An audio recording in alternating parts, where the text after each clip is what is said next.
الدین کلہ ادب، دین سارا ادب کا نام ہے۔ بے ادب آدمی اس کو کہتے ہیں جس کا کوئی حد بندہ نہیں ہوتا، وہ بے ادب ہوتا ہے۔ حضور نے فرمایا فَإِذَا فَاتَكَ الْحَيَاءُ فَافْعَلْ مَا شِئْتَ، جب تو بے حیا ہو جائے پھر تو آزاد ہے، جو مرضی کر۔ نبی پاک علیہ السلام سے بڑا کوئی نہیں سوائے اللہ کے۔ پتہ ہے آپ کو، بعد از خدا بزرگ توئی، قصہ مختصر، نبی کریم صلی اللہ علیہ وسلم سے بڑا کوئی نہیں کہ حضور کو کسی کا ادب کرنا ہو، لیکن حضور کی رضائی میں دودھ پلانے والا جناب حلیمہ جب نبی پاک سے ملنے آئیں تو مسلم میں لفظ موجود ہیں، حضور منبر پہ تھے، اللہ کے رسول کھڑے ہو گئے اور اپنی چادر بچھائی، ماں کو بٹھایا، حالانکہ سب سے بڑے حضور ہیں۔ حضرت ابو بکر صدیق رضی اللہ تعالیٰ عنہ فرماتے ہیں میرے والد بوڑھے تھے، آنکھوں سے نابینا تھے، فتح مکہ پر ان کا ارادہ بن گیا مسلمان ہونے کا، میں بڑا راضی تھا کہ میرے بچے بھی مسلمان ہیں، پوتے نواسے بھی مسلمان ہیں، الحمدللہ میرے ابا بھی مان گئے۔ کہتے ہیں جب میں انہیں لے کر کے حضور کی بارگاہ میں گیا نا، نابینا تھے وہ، لے کر کے گیا تو اللہ کے رسول کھڑے ہو گئے اور حضور نے ایسا جملہ کہا کہ میں رو پڑا۔ محبوب فرمانے لگے ابو بکر اگر ان کا ارادہ بن گیا تھا کلمہ پڑھنے کا تو اس بوڑھے کو کیوں تکلیف دی، مجھے بتاتے میں گھر آ کے کلمہ پڑھا جاتا۔ آپ اس کو اعزاز سمجھیں بھائی۔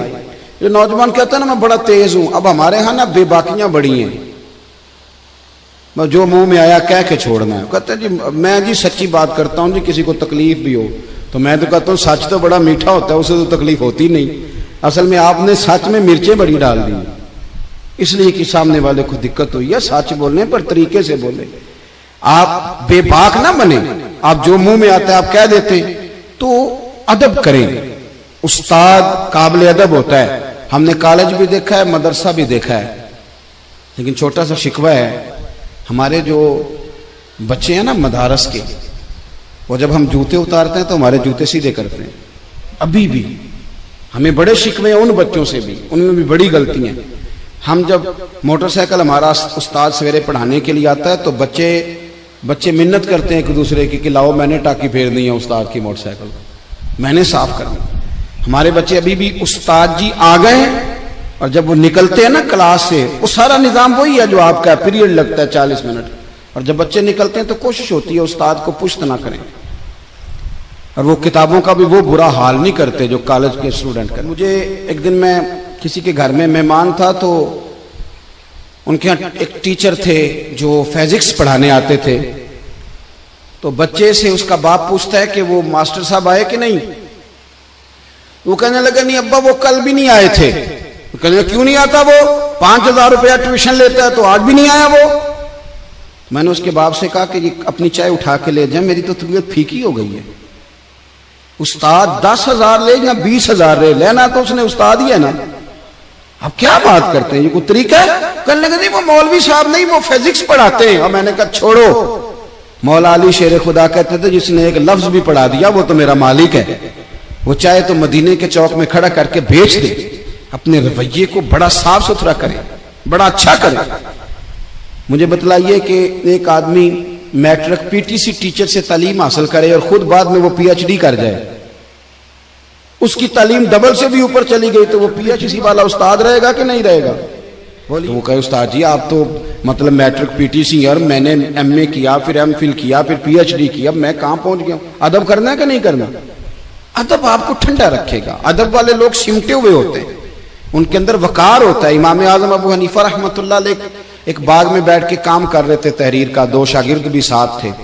اب تو آپ یہ چھوٹے سے موبائل میں سارا کچھ بند کر کے رکھ سکتے ہیں، جو مرضی کھول کے۔ اس زمانے میں کتابیں ہوتی تھیں اور قلمی نسخے، بڑی کتابیں بکری ہیں، نوٹس بک رہے ہیں، چائیں بائیں تحقیق ہو رہی ہے، اسماء الرجال ایک باقاعدہ علم ہے، اگر آپ دیکھیں تو ہم بحث کرتے ہیں راویان حدیث پہ، یہ ایک پورا ایک الگ جو ہے وہ اصطلاحات ہیں مدارس کی۔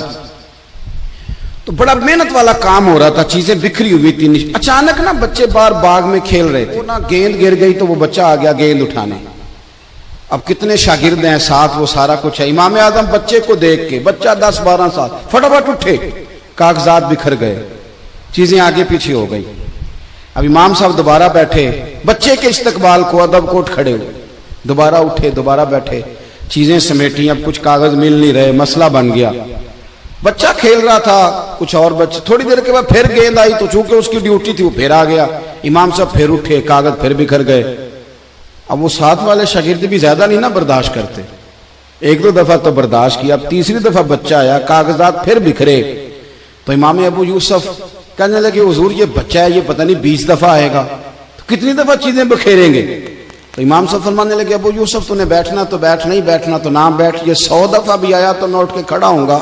حضور کون ہے یہ بچہ؟ فرمانے لگے میرے استاد کا پوتا ہے، میرے استاد کا۔ ایک پنجابی کا مصرع ہے، اگر آپ کی سمجھ میں آ گیا تو ٹھیک ہے، نہ آیا تو پھر بھی ٹھیک ہے۔ ایک پنجابی کا مصرع ہے، کسی درویش نے کہا تھا اصلاں نال جے نیکی کریے او نسلاں تاک نہیں بھول دے، تے بے اصلاں نال نیکی کریے تے پھول کنڈیاں نال تول دے۔ ہمیشہ اساتذہ کے تو لوگ پوتوں نواسوں کا بھی ہے، اور میں دلیل دے سکتا ہوں قرآن پاک سے، وَكَانَ أَبُوهُمَا صَالِحًا۔ ادب نہ چھوڑنا، ادب بڑی اعلیٰ چیز کا نام ہے۔ ادب والے لوگ حسن والے ہوتے ہیں، ان کے لب و لہجے میٹھے ہوتے ہیں، ان سے مل کے ماں باپ، اساتذہ، مشائخ، ہر بندہ راضی ہوتا ہے کہ یہ ادب والا ہے۔ اقبال کہنے لگے ادب پہلا کرینہ ہے محبت کے کرینوں میں،